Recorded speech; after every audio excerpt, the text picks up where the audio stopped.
yun. Unang-una, maniniwala ako na the Vice President and her lawyers has all the right to file the quashing of the charges against them.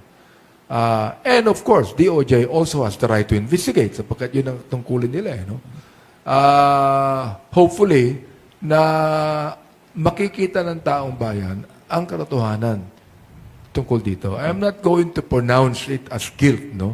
But of course, kung mayroong violation na makikita ang DOJ, dapat lang humarap ang Vice President dyan. Dapat lang na sagutin niya lahat ng mga charges tungkol dyan.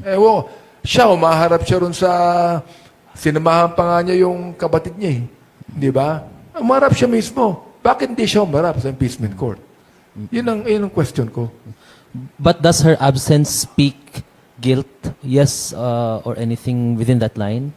Well, sa akin, her absence speak of her disrespect towards the constitutional agency that should actually proceed with the impeachment complaint against her. Okay.